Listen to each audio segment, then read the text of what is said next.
Welcome to the Life in the Red podcast presented by the Lincoln Journal-Star, your source for Husker news, analysis, and more. From football in the fall to recruiting in the summer, we've got you covered. Now, here are your hosts, Chris Basnett, Parker Gabriel, and Stephen M. Sipple. 3, 2, 1. Welcome in, Life in the Red podcast. I'm Chris. There's Palmer. There's Parker. There's Steve. Hello, Palmer. It is 4:48 p.m. on a Wednesday. Palmer's home from daycare. He's got some hot sports takes. Yeah. We're going to hit on a few different topics here. We'll talk a little Husker football, of course, as we always do. A couple new recruits to get to. Spring ball starting here in just a matter of days. We'll also touch on men's basketball off their loss to Northwestern last night, Tuesday night, dropping Fred Hoiberg to 1-30 on the road in his tenure at Nebraska and giving the Huskers their third consecutive 20-loss season after having 0 such seasons in their history before Fred arrived. So a lot to get to. We'll start with some football. The latest news, I guess, is in the quarterback room. William Watson, quarterback out of Massachusetts, committing to Nebraska yesterday. Class of 2023, as you kind of wrote, Parker kind of clarifies things in that class going forward for the Huskers, and a guy that has a really good and a long-standing relationship with Mark Whipple. Yeah, really long-standing, like going back to middle school. When Mark Whipple was in middle school, which is amazing. Yeah, right. That would probably predate William Watson, Pop Watson, as he goes by. But yeah, William Watson's from Springfield, Massachusetts.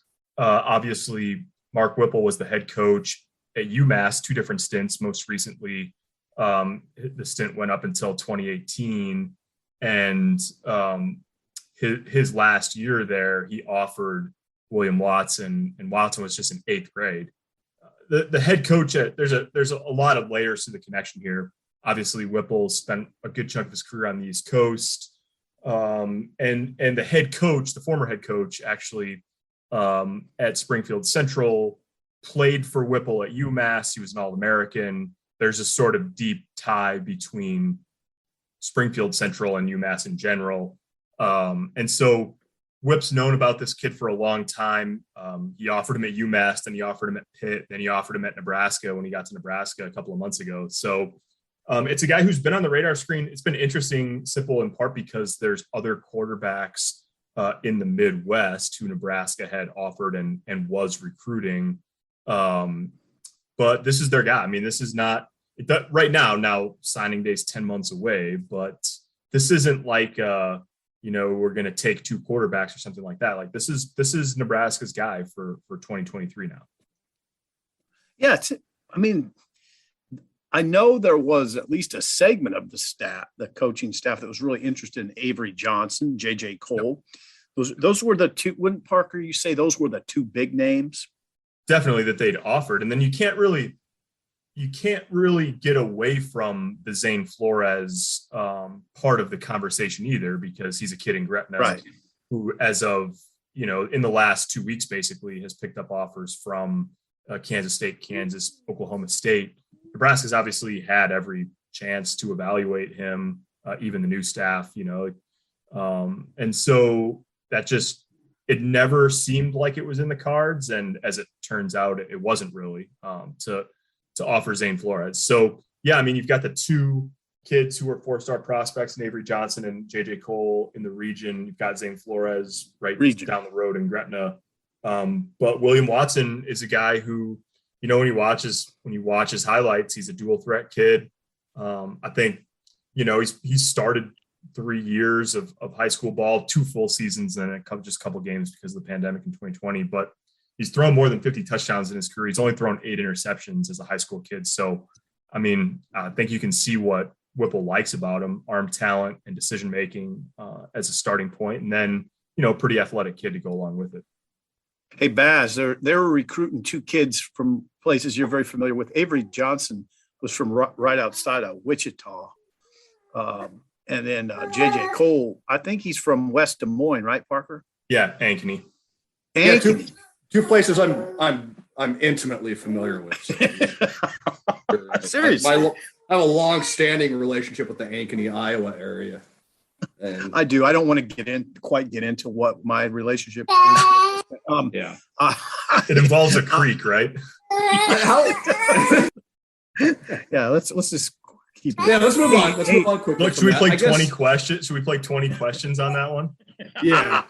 Hey, this guy Pops Washington. So Watson. it's sort of informative. It's Watson. informative. Watson. Watson.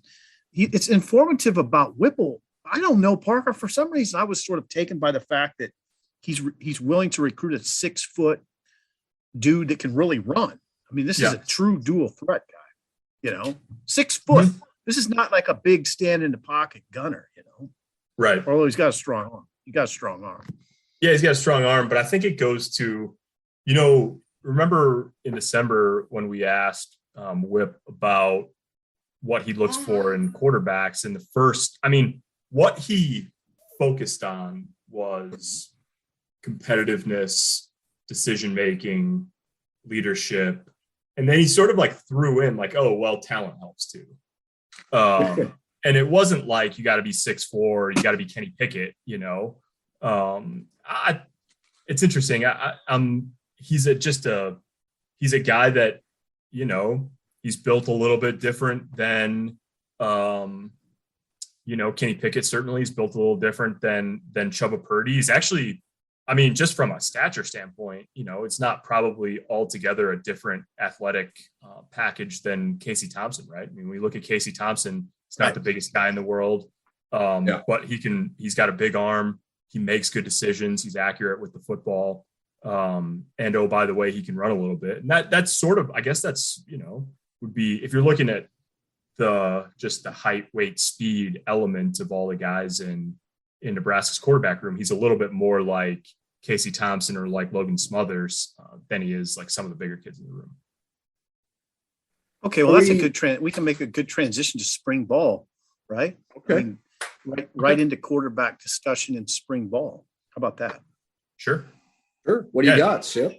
Let's do it. Let's discuss it. Well, first of all, I'm interested. I don't want to open up a can of worms here, but I'm interested in how Casey Thompson, how well he's recovered from I guess it was a thumb injury, a hand injury that he had at Texas. I want to see that. I want to hear that. I want to hear, you know what? That'll be a pretty good question to ask Whipple on Monday when we're going to meet with a lot of guys on Monday, right? Yeah, a lot. Several players, Frost, and all of the assistants. Wow.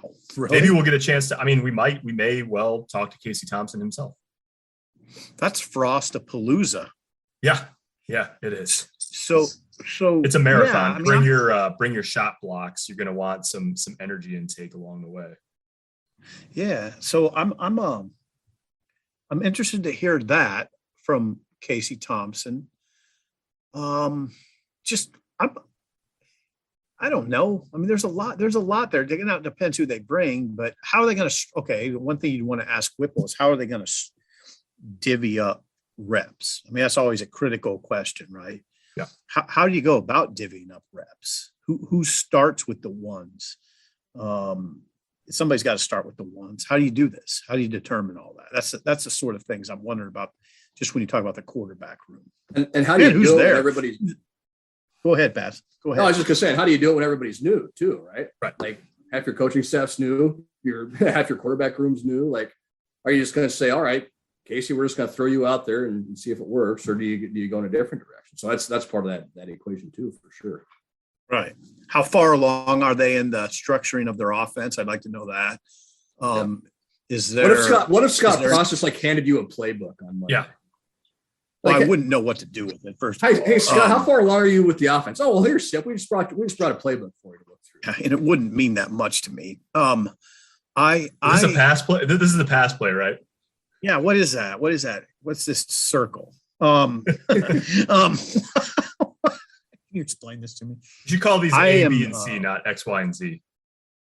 I'm interested to know, like, I don't know how you'd frame up the question. Is there an expectation of it could be a little rough in the early stages of spring? What is your, I guess the best way to ask is, what is your expectation for the offense in the first couple weeks? Those sorts of things are on my mind. Yeah, it's interesting. In December, Whipple in his roundtable right after he got hired, he already had the spring ball schedule on his mind because he brought up the fact that he sort of liked the structure where it's 2 weeks and then spring break and then 3 weeks after spring break, because he said we can get a lot of work in for 2 weeks and then, it's spring break and I'll be able to really sort of figure out where we're at and then, sort of like shift gears as needed as spring ball, for the last 3 weeks. And so that's kind of like, there's no need for a charade if you know beyond a shadow of a doubt, like who the top 3 guys are or whatever. But I do think, typically these things, they start out, reps generally speaking start out more even, and then maybe you tilt them toward the guys you think are your guys as the 5 weeks go along. So yeah, that'll be very interesting. And it'll also be interesting to see who's snapping the ball to the quarterbacks and hear a little bit more, whether it's from Donovan Raiola or Frost or Whipple or whoever, about sort of where they think the offensive line is, especially given a couple of guys are going to have out for the spring. Yep. I'll tell you what, when I think about the spring, I don't know if these guys think about it like this, but I would think that it's got to be like fourth down every day. Every day you got to make count. I would think so. I think people understand by now what we're talking about is a restructured offense and limited time and a situation where they got to win. This isn't, nobody's going to say in 2022, well, guys, they had a new offense and that offense needs a year or two. You're not going to get that. So and Trev told us specifically that that's not what's happening. Yeah, right. Got to win. Is that what did he say? Exactly. Do you remember? Well, yeah, we asked Just that it would be natural to suggest that a rebuilt staff needs some time to get things together. And he said, no, this is a hit the ground running type situation. Yeah, I'd be fairly neurotic, I think. Like, okay, guys, this practice has got to be big. Today's really important because we only get 15 of these this spring, right? And then I don't know how many you get. Did you get 29 in August, something like that? Yeah, 15 practices in the spring and 20 some in August, and it's go time. Then you're going to Dublin, and you got to be ready. So it's really interesting. That's coaching, right? That's coaching. Like that's it's X's and O's and personnel, all that, but it's imparting that message of urgency too, right? Like that's as important as anything else. Yeah.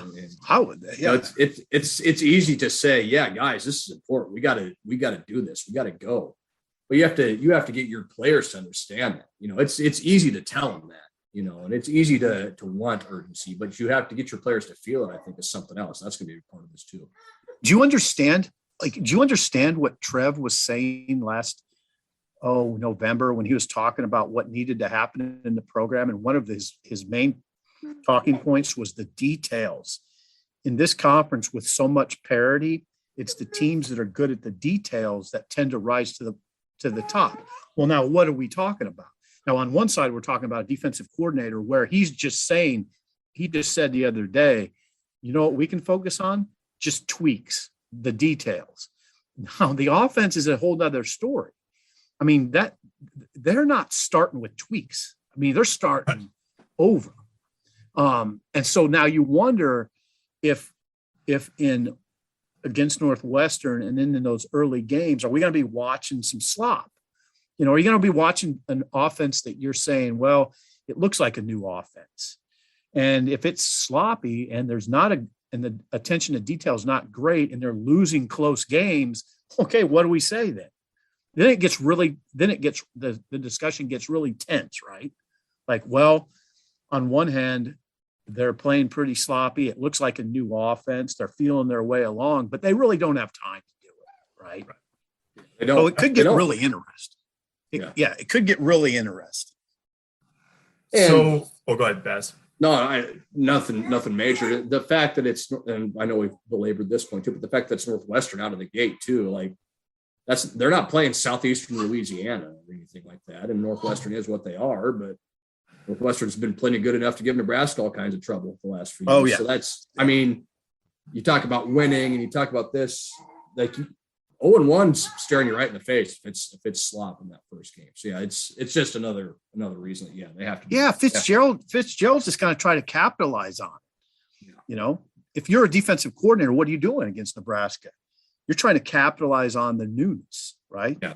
And Yeah. those guys aren't going to cut any. I mean, nobody's going to cut them any slack. You can turn that conversation around though too and say, I mean, Mark Whipple's been coaching for 40 years. I mean, people know what it is he wants to do, but you do have, and this is what I think Frost and the offensive staff will try to be protective of this offseason is you do have an element of unknown. You do going into it. So that sort of gets to the last like football point I want to bring up before spring ball starts. It's interesting. Sipple you and I have talked about this.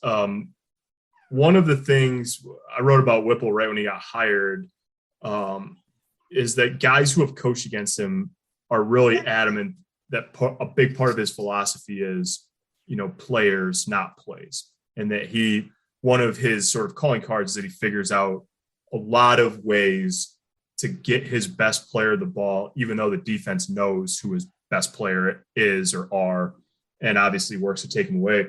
And this was one of the things we heard Whipple talk the other night. And essentially to the Lincoln football coaches, high school coaches, he basically showed a bunch of cut-ups of a million different ways to get Braylon Addison, their Biletnikoff winner at Pitt last year, the football. And Jordan Addison. Jordan Addison, yeah. Jordan? Yeah. So this brings to mind, Sipple, a question, and I think one of the bigger questions for the offense this spring is it's pretty simple. Who's that guy? Who's that guy for Nebraska that will emerge from spring as, let's use receiver as an example, as a guy that you're going to target 140 times in 12 games or whatever, that's going to has a chance to put up the gaudy sort of numbers that somebody always seems to put up in a Mark Whipple offense. I wonder if that would have been Austin Allen. I wonder if it could be I don't know. Trey Palmer comes to mind, even though I've never seen him. I know he had 30 catches last year in the SEC for LSU. You wonder if a guy like, if Omar Manning or Xavier Betts, they would really have to raise their game to be that sort of guy, right? That catches 55 passes or more. It could be a running back, right? Yeah, that's what I was going to say. Could it be like Ramir Johnson, out of the backfield catching passes, yep. Or whoever just running back you pick. Yeah. But yeah, absolutely. I think back to like Marlon Lucky catching all those passes when he was here. And I'm not saying, they're going to have a running back catch 70 passes or whatever, but it could be somebody out of that group too. I would love if it was a running back. I'm not joking. That would be wonderful if after spring they determined that the guy they're going to lean on is a running back. Preferably a big running back, probably. Yeah, that'd be good. But I like Ramir. I like Ramir Johnson. I know you do. Yeah, he's not my exact style, but I like the way he runs between the tackles. He runs with some degree of abandon. And he's a tough kid. I like that part of him. He's just got to get more. He's just got to get more than his blocked. That's what it comes down to. Yeah, sure. Listen to me, the running back coach. You know the playbook already. You got it memorized. You got all the schemes down. You can say, Scott, no, I don't need the playbook. I already know it by heart. I got it in here. I've been studying my iPad. There's what's that? I've been studying my iPad. Got the playbook down. Defensive side, much more settled, but still a lot of questions. Regarding what you said, Parker, about the element of surprise. I asked Chenander the other day, will you guys have a market advantage against the offense because you're in your fifth year? You have a lot of guys that have been in the system. Meanwhile, they're kind of start from scratch. He said exactly what you said. He goes, well, yes and no. I mean, they're going to be able to catch us with some stuff, and that'll keep us on our toes. There's going to be some things we haven't seen, and it'll probably mean we have to adjust, and we might get beat a few times before we adjust. Plus, Chenander said, he just doesn't always just keep it the same guys with the ones. He's moving guys around up and down between the first team, second team, third team to see if some guys, if you move them with the ones, what that looks like. Yeah. So he's got to be moving around personnel. So he said, no, he said he doesn't look at it like he has this market advantage. That there's a lot he has to figure out too. And you've written about it, Parker, mainly up front and in the secondary. There's a lot of jobs open. Yeah, it's one of the things that I chatted briefly with Chenander about this recently. The thing, I think there's a distinction to make on defense. They've got some new guys for sure, especially in the secondary, we'll see what Omar Brown's health status is this spring, but they've got some, Sean Singleton is going to be in the mix for a job. Tommy Hill is going to be in the mix for a job. They're still looking for help up front in the transfer portal for the spring and, the spring and summer. But the thing I find is interesting is more often than not on the defense, what you're talking about is maybe new starters or new contributors, but not new players in the system. A couple that are going to compete for jobs, but like Blaze Gunnerson and Jamari Butler, going into their third year in the program. Masai Newsom's going into his fourth year in the program. Nash is going into his third year in the program. So Javen Wright, third year. Glad you mentioned those guys. Yeah. So all of these guys, there's going to be a lot of faces that are new to fans, at least in terms of seeing guys on the field and competing for jobs. Like Noah Pola-Gates going into his fourth year, I think, in the program. So all of these, you've got all these guys who their roles are changing and the expectations on them maybe are taking that next step. But a lot of guys who are going to get work with the ones for the first time or the most extensive work with the ones they've got or whatever this spring, they're new to that situation, but they're in their second, third, fourth year in the program. And that's sort of like where you want to get to as a defense, right? Is when the next wave of guys, they're not fresh off the national signing day list. They've been in the program for a while and, they have that ability to just sort of step in and progress through their careers. Yeah, absolutely. I'm glad you mentioned a couple of those guys. Like one thing we talk about a lot, and Eric talked about it, pass rush, explosive plays, producing turnovers. A couple guys that could factor in that you mentioned, and there's a lot of momentum in the program from Jamari Butler and Blaze Gunnerson. I mean, those are two guys that could really help you in that regard.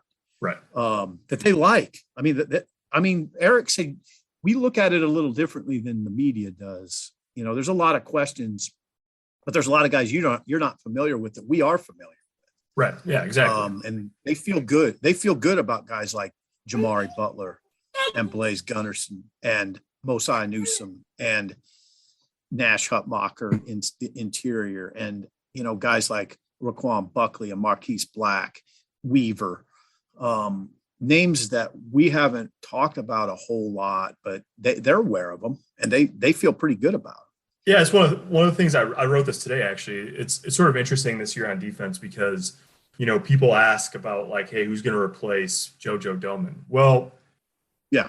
The competition, it's not about replacing him as a player. It's about sort of replacing the production, because you're probably not going to have a guy that does exactly the same things that JoJo did, And so the example I used is Isaac Gifford and Blaze Gunnerson don't play exactly the same position, but they're sort of competing against each other, right? Because you're just you're sorting through all of these options that you have, and you want to see what the best groupings are. So they're not competing against each other in the sense of Blaze Gunnerson's not going to be out walked over number 2 on 3rd and long and playing in a lot of coverage situation. Right. But those guys are trying to show that they deserve to be on the field, just like Javen Wright is, and just like Noah Pola-Gates and all these other guys. So it's sort of an interesting spring in that regard on defense. There's a lot of snaps up for grabs on defense. Yeah, I mean, it'd be I mean, this is, again, we've talked about this a little bit, but and I don't know, it's something I contemplated writing about. It'll be one of the most interesting springs that we don't see. I mean, I don't I mean, we always talk about how interesting it's going to be. And I think because of the nature of the beast, Scott has always been pretty, frugal in terms of how much the media sees. And I think that will only increase. His frugality will only increase because of the situation. He's not going to want us to see that offense. So it is. Frugal is a very diplomatic word. I know I repeat myself, but I think for not everybody listens to every podcast.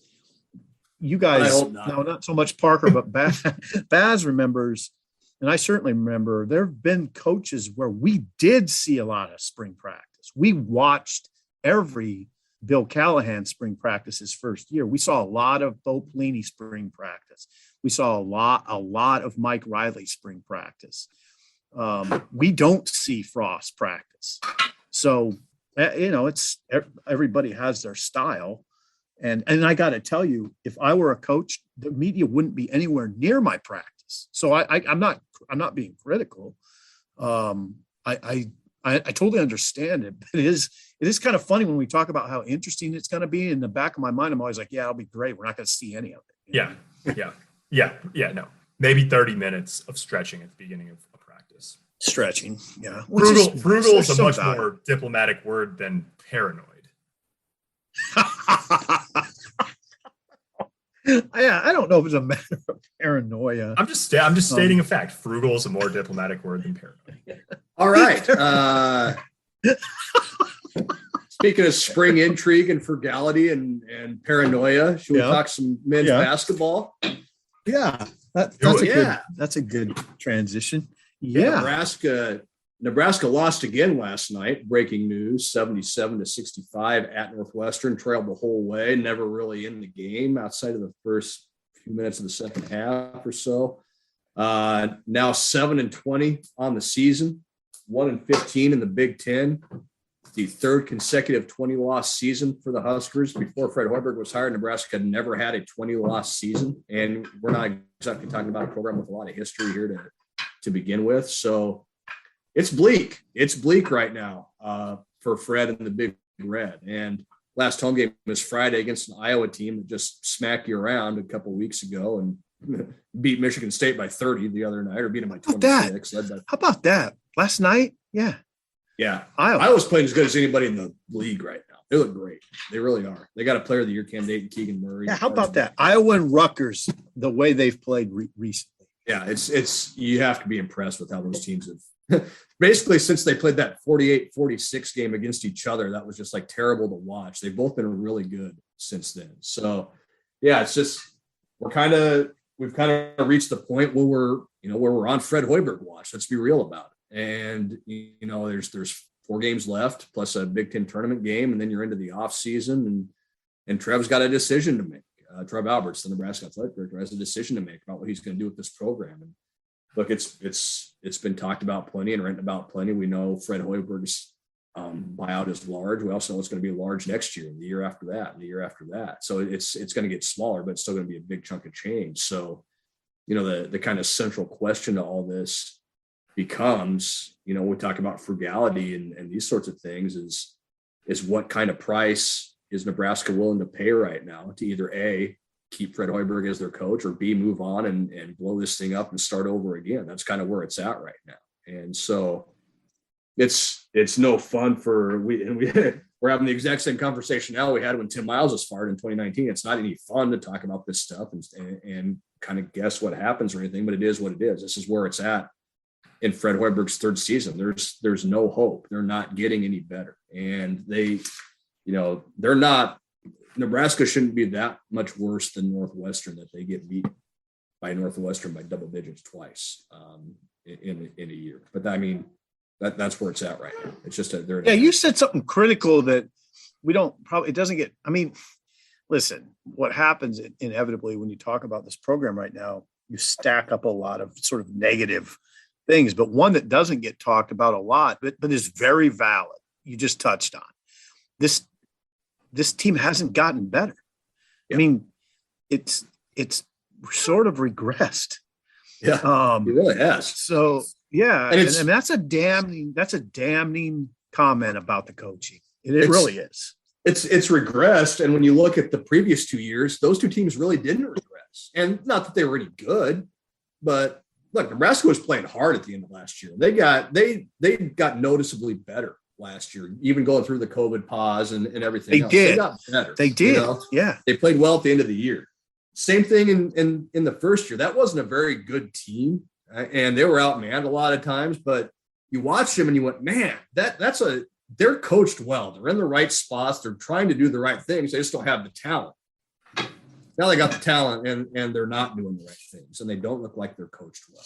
And so, yeah, that's the most damning part of this whole thing, Seth. You hit exactly on it. And that's part of the equation too. And again, something we've talked about, written about a lot. What does Trev Alberts talk about? It's, winning matters, details matter, and is what we're doing elite in every part of our operation. And look, 7-20, 1-15, you're not elite in anything right now. And look, we need to give Bryce McGowan's a lot of credit. He's had a great year as a freshman and broke Dave Hoppin's freshman scoring record last night. And that's to be commended. That's a record that's set for 39 years. And Bryce is going to make a lot of money next year playing in the NBA, and a lot of credit to him for doing that. But outside of him, no, you can't really point to a lot of areas, or maybe any areas, where this team has improved over the course of the year. And that says as much as anything right now.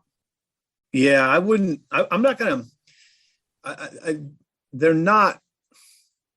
They got some talent, but there's some serious deficiencies. And the one I've pointed at from the beginning of the season is inside the paint. They're just not. They don't have enough in the paint, and they run up against big Big Ten teams all the time. I mean, come on, look what Maryland did. Maryland comes in to PBA, comes into their building, Nebraska's, and outscores Nebraska 46-28 in the paint and shoots 33 free throws.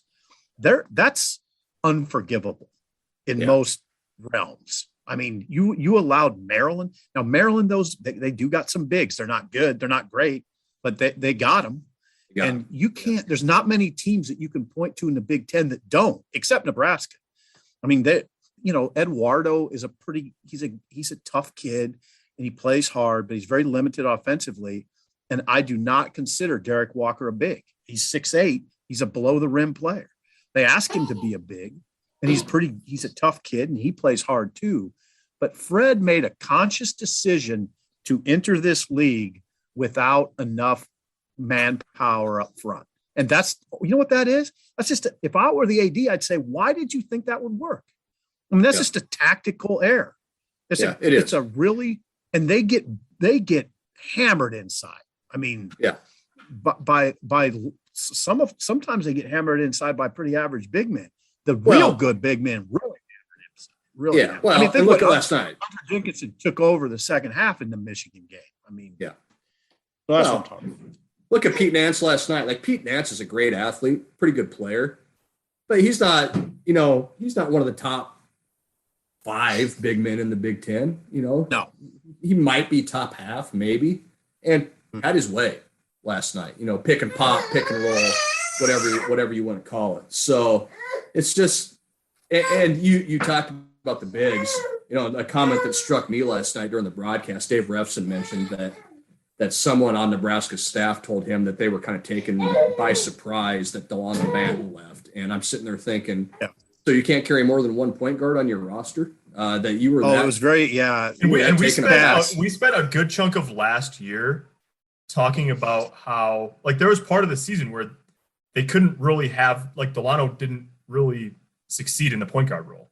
So then it was like, so then Trey was playing it and other guys were playing it. It's like, well, he's not really a point guard. We're asking him to play point guard. He's trying to learn it. And then it was like, well, our point guard left for the NBA. So, guy that you didn't. Their point guard left for the NBA is a rotation guy in the NBA now. Like, he's in the rotation for the Raptors. Right. Yeah. Now it was interesting. Okay, so I was interested that you picked up on that, Baz. I was wondering, a lot of people did. They heard that comment that Revson made. And it's one of those comments where I've said this to you guys.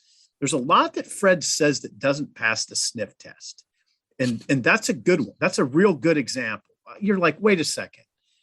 You're saying that you got caught off guard at point guard by Banton leaving? I don't remember Banton being a great point guard. I do remember him getting benched late last year. And I do remember him shooting 24% from the 3-point line on the season.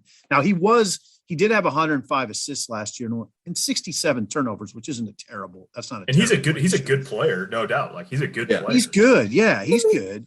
But come on, Baz, hit on it. So you didn't have a plan B at all at point guard? That's the thing. That's the thing. Like we can argue the merits of Delano Banton playing point guard, but you had no plan. And look, Delano left late. He was a late invite to the combine, and he took advantage of his opportunity when he got there. And all credit in the world to him for doing that. He's gotten a lot better. But you're like, even if he didn't leave, like even if he came back, like what if he would have gotten hurt this year? Like you had no backup plan. Because if he would have come back, Alonzo Verge wouldn't be here. You know, who's running the point then? You know, so good point. Verge wouldn't even be here. Yeah. And so the roster construction is the thing. I know, Palmer. The roster construction, I know you're flexing, but the roster construction is not strong. I mean, they're outworked in the paint. They're outmanned in the paint. They don't have a point guard. And I mean, they have individual pieces that are individually talented, but they don't fit. I mean, they just don't. They have, and the record shows that. And I mean, it is 7-20 is 7-20, and 1-15 is 1-15, and 1-30 on the road is 1-30 on the road. And a lot of that comes back to mental toughness and those sorts of things too. That comes back to culture, things that coaches are supposed to build. So yeah, I mean, we can nitpick any part of this program. It's easy to do right now because of the situation they're in, but look, they're in the situation they're in because of the things we just talked about and several other things. So it's going to be a fascinating few weeks here as we wrap up the season. A lot of people are going to wonder. So what? I mean, they're listening. They're going to wonder. So what do you think is going to happen? I know we don't know, but we do know Trev Alberts is on statewide radio tomorrow, and this will be addressed, don't you think? Oh, it has to be, right? It has to be. And whether it's Trev bringing it up or whether it's a caller calling in and just flat asking Trev if Fred is coming back next year, it's going to get addressed one way or the other. And do I expect Trev Alberts to come out tomorrow and say we've made a decision on Fred Hoiberg? Probably not, unless he's going to announce that we're bringing Fred back. I wonder. We've restructured his deal. We've agreed to some metric like they do with Scott, that sort of thing. So that's probably the thing to watch for that tomorrow. I don't think Trev is the type of person that's going to go on the radio tomorrow and say, "Yeah, we're going to move on from Fred Hoiberg at the end of the year." During. I don't think so. I don't think so. Now, it's Nebraska basketball. Stranger things have happened, and they always do. So you never say never. But yeah, I'm very interested to hear what Trev has to say tomorrow about that. I'm very interested to hear or see, I guess, what happens. At the Big Ten tournament, the day after the Big Ten tournament, assuming Nebraska loses that first game up there, and what happens in those few days after. Because again, look, if you're going to do this, if you're going to make a move, you got to do it. You can't mess around with it. When Tim Miles was fired and Fred Hoiberg was hired, it was less than a week between those two events, and you have to do that because you have to build a roster, build a coaching staff, get ready for yourself, all that other stuff. So.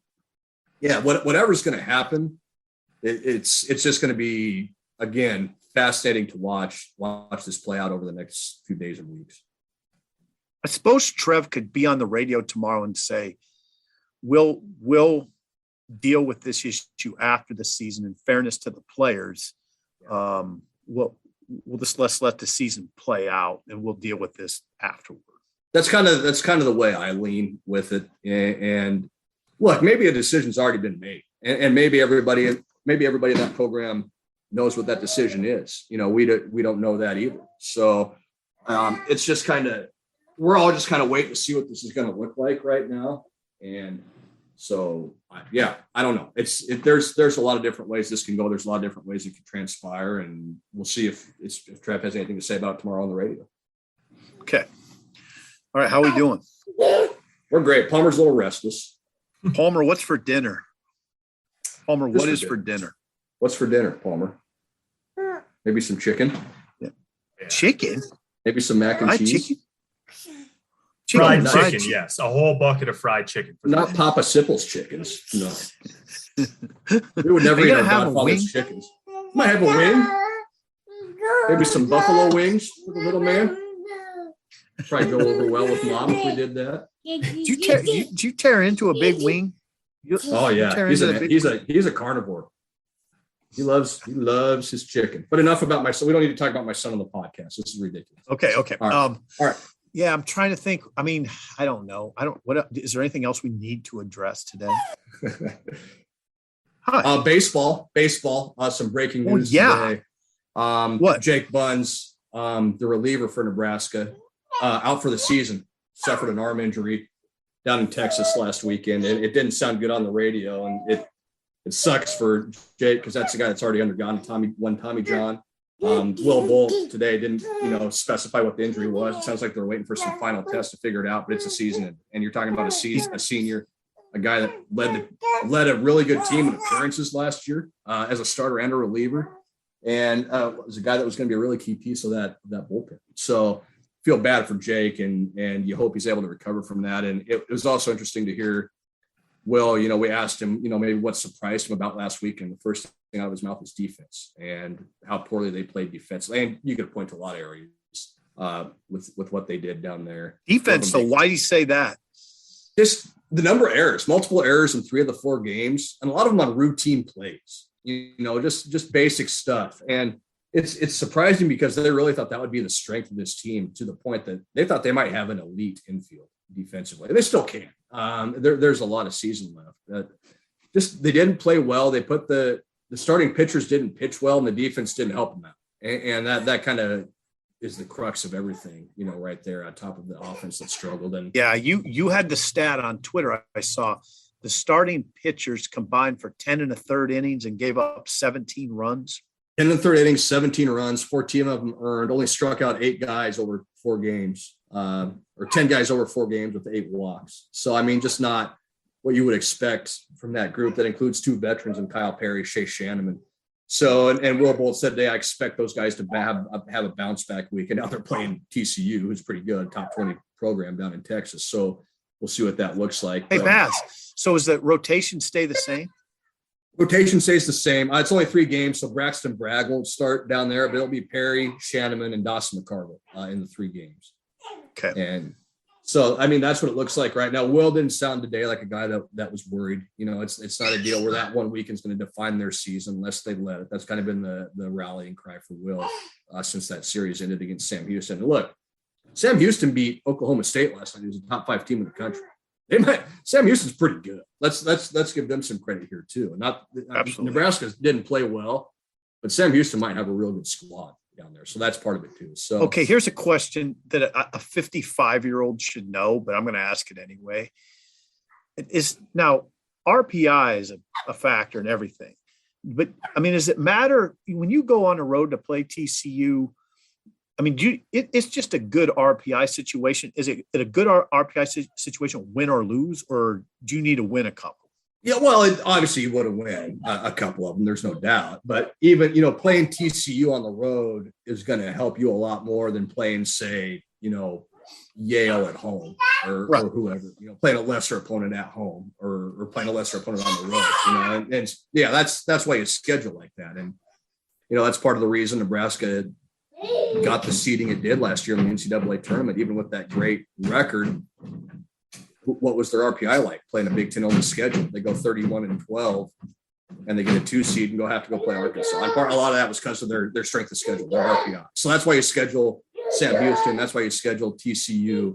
That's why you schedule the way Will Bolt scheduled this year. And so, yeah, it's win or lose. It will help Nebraska. Obviously, you want to try and win a couple of these teams. Okay. TCU, which was 2-1 after the weekend. And I think TCU played last night too, Baz.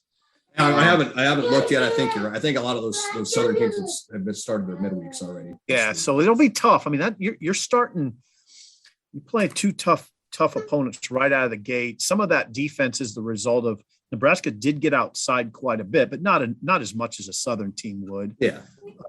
So some of it is Nebraska often starts pretty slow. So we'll just have to see how they come back. I suspect they'll come back pretty strong. Yeah, I think they will. I think they'll play well, win or lose this weekend. So love to see what it looks like. On that note, my son's about to break through the door over here, so we're going to wrap this baby up. Sweet. Appreciate everybody tuning in. We'll have more for you next week and talk to you next time. All right.